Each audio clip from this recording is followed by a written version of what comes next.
For many years, people enjoyed the River Dart in harmony and accepted other users' rights to the river.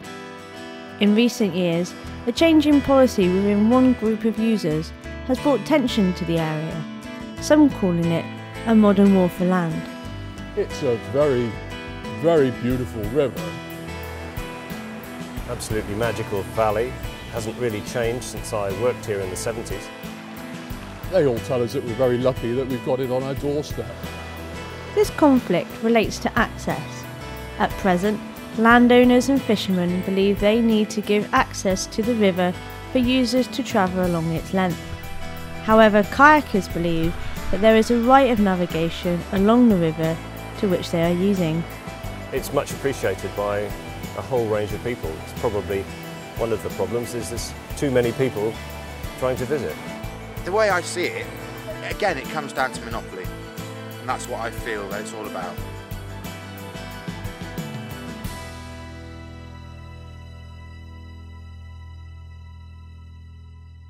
My story doesn't actually begin on the River Dart.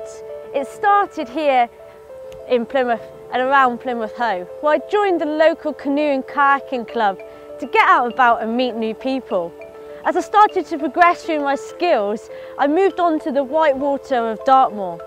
This is where I started to look into the issue around access. I was interested in it due to my environmental management degree and was intrigued by the issues surrounding land ownership and when and where we could paddle. I also knew a lot about the Dart from my late grandfather, who was a very keen fisherman and who used to speak about the incredible qualities of the River Dart and its ability to allow great fishing throughout the summer months. As both canoeing and fishing become more popular, the issues start to arise, as there is only a certain amount of space on and around the river. Canoeing and paddling has just grown exponentially in the last few years. It wasn't really an issue until 10 or 12 years ago. But what's happening in paddling, not only is there more paddlers, but the paddlers that there are, they go paddling more often. Alongside this, there is an issue to do with the infrastructure of the area and whether it can handle this number of people in one location as tourists. Although canoeing is considered a new sport, people have paddled the Dart for the last 100 years, unlike fishing, which can be dated back centuries on the river. So on this stretch of river, tell me a little bit about the fish that can be found and what season they're fished. The Dart has got a very good run of sea trout, which you can fish for from March the 15th, that's when the season opens. The salmon season opens on the 1st of February. So the spawning grounds for the River Dart are up on the confluence, so just above the confluence at Dart meet West and East Dart, is it? Yeah, quite a way above the East and West Dart actually. Salmon will run right the way up into all the various other tributaries that run into the East and West Dart, the Cowsick, the Cherry Brook, the Blacker Brook, and you'll find salmon will go right up through the prison ground at Princetown. And unfortunately that collides with the kayaking season, which tends to be over the winter months. Do you find there's a lot of problems with kayakers accessing the river or the spawning grounds, or do you think there is that mutual respect that they do tend to stay away? I think the majority of canoeists do have mutual respect for the situation with regard to fish stocks. So Phil, what do you think could be the sustainable solution then to the access problem, especially here on the Dart? I think that if the BCU were to seriously negotiate with the Angling Trust and the local landowners to try to get voluntary access agreements going again, I think that would be a very positive step and a good way forward. You may remember Phil Prowse discussing the areas of the Upper Dart. Well, here I am at Cherry Brook on the West Dart, one of the key areas which contains fish spawning grounds. Now this area is one of the areas that canoeists and kayakers talk about and generally don't paddle. And it's one of those areas that we need to be educated on, that if we cannot paddle, the reasons why. Now it's not just canoeists and kayakers. Also tourists, local people need to know that they can do equally as much damage by simply walking their dog across the river. I wanted to have a discussion with the Environment Agency to discuss why these areas were so important, how they could be protected and how this could influence an access agreement. Unfortunately, they only gave us this small statement. The Environment Agency would look to encourage the use of negotiated public access agreements for water users. But any activity in the river can cause damage to the environment, and therefore it is important that all river users, not just canoeists, are aware of what they are doing. They also need to obtain any permissions required, but if people are in doubt, they should seek advice. The agency wants to protect the environment, but they also would like to see more people take an interest and get involved in the water environment. However, this said, they're not really helping to solve the problem, but distancing themselves from it. The South West River Association's Roger Furness will go on and explain the problems surrounding the lack of a river access agreement. Okay, so what are the current issues around access with the River Dart that you feel are the most important? I think the biggest issue at the moment is the one of legal access, where the national governing bodies of canoeing, Canoe England and the British Canoe Union, are constantly casting doubt on the rights of access to rivers, and that's encouraging effectively trespass canoeing at times of the year when other interests don't want it to happen. Do you believe, and the members of your group believe, that the old access of 6 months on, 6 months off worked in this area? It worked very well indeed, and there used to be meetings regularly between the canoe interests and the fisheries interests to make sure that it was working very well, and it was only the change of policy of Canoe England to insist that only 365-day access agreements would be endorsed by them, which really reduced that to becoming a battleground rather than a ground for agreement. And have you seen the impact of the BCU's change in and around the Dart Valley? We've seen it in two ways, I think. The first way is that very often if canoeists are asked why they're paddling outside of agreed times or areas, they say, oh, because the Canoe England website casts doubt on the legal position. And I think the second thing, which is very sad, is that we know a number of BCU and Canoe England officers who've either resigned or been forced out because they won't tow the sort of draconian line that those bodies are wanting them to tow.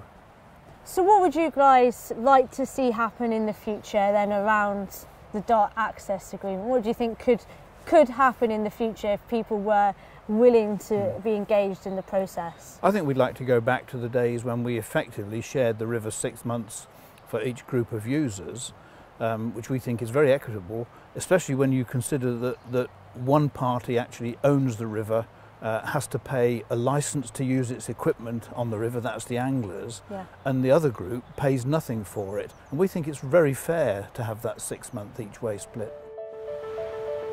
After considering the fishing perspective, I'm now going to go over and speak to Mark Simpson, who's the owner and estate manager of the River Dart Country Park, which has become some sort of focal point within the winter months for canoeists and kayakers. You said that you offer parking and facilities for paddlers in the winter. Do you think that's had a positive knock-on effect with access issues further up the river? We felt that we had to help the situation, and so we did open up our car parks in winter, because traditionally we were actually closed. And it has taken the pressure, I think, off Newbridge car park and at Holme Bridge.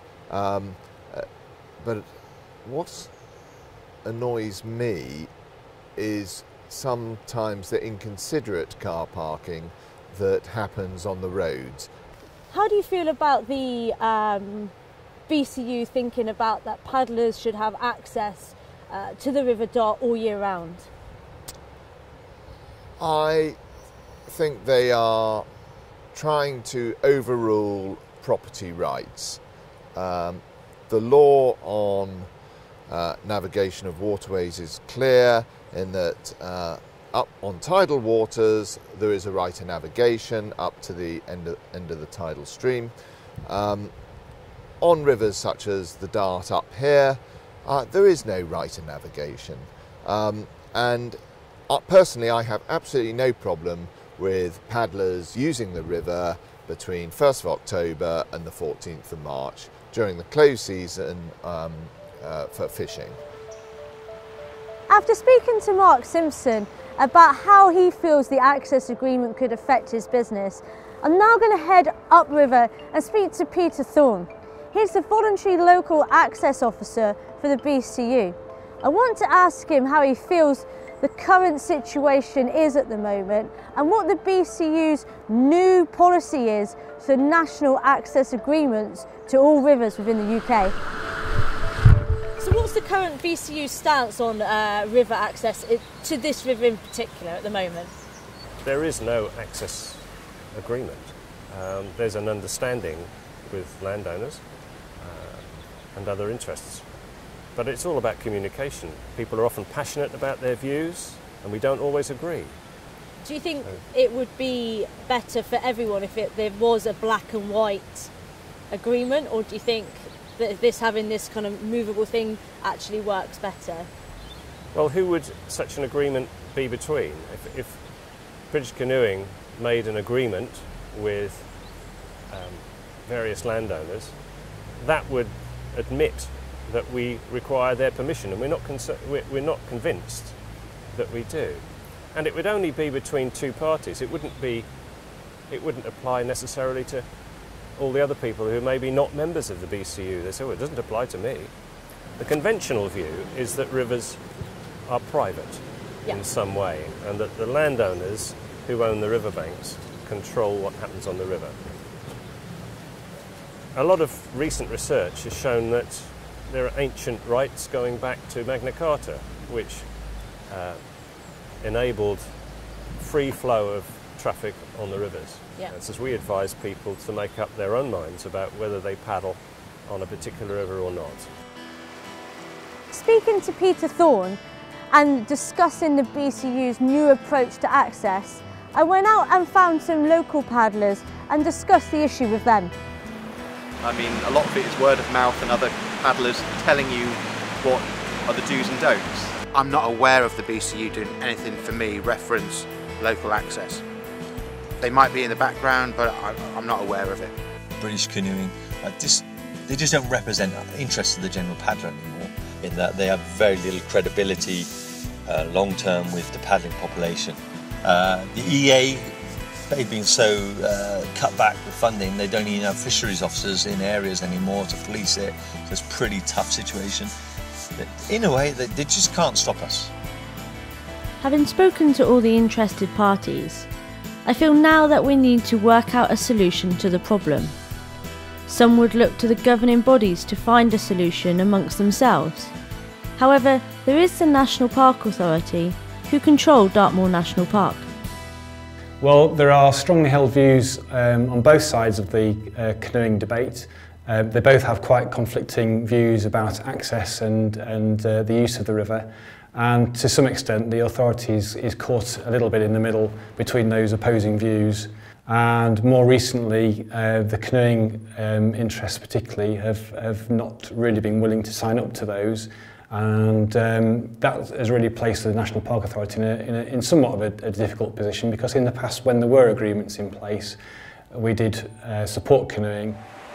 Listening to what Andrew had to say, I decided to go off and find a local B&B owner to see how they're affected by local tourism and kayakers within the winter months. So as a local business, do you think that paddlers contribute equally to the economy of the area compared to fishermen? I think they can contribute more, to be honest, because I would say probably the fishermen maybe live local, whereas the kayakers are coming from all over. So if there was a worst case scenario and paddling was banned on the River Dart, how much of an impact do you think that would have to you and other local B&B owners? In the summer it doesn't really matter, but in the winter it very definitely would affect us for sure.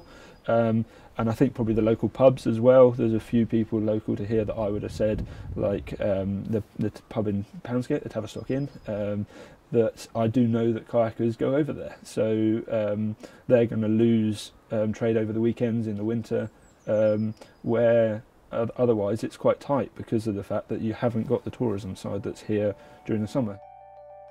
Having just been and spoken to Luke, I went in search of finding somewhere where fishermen might stay during the fishing season.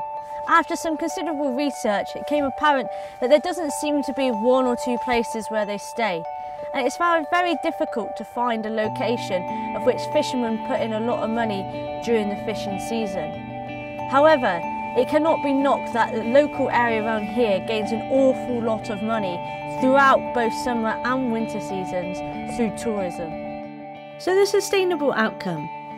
I feel the British Canoe Union need to come back round the table to help find a solution. If they're unwilling, then maybe it's down to local paddlers to represent themselves. An issue like this just highlights the lack of investment and education into our natural resources, and that national policies do not always work locally.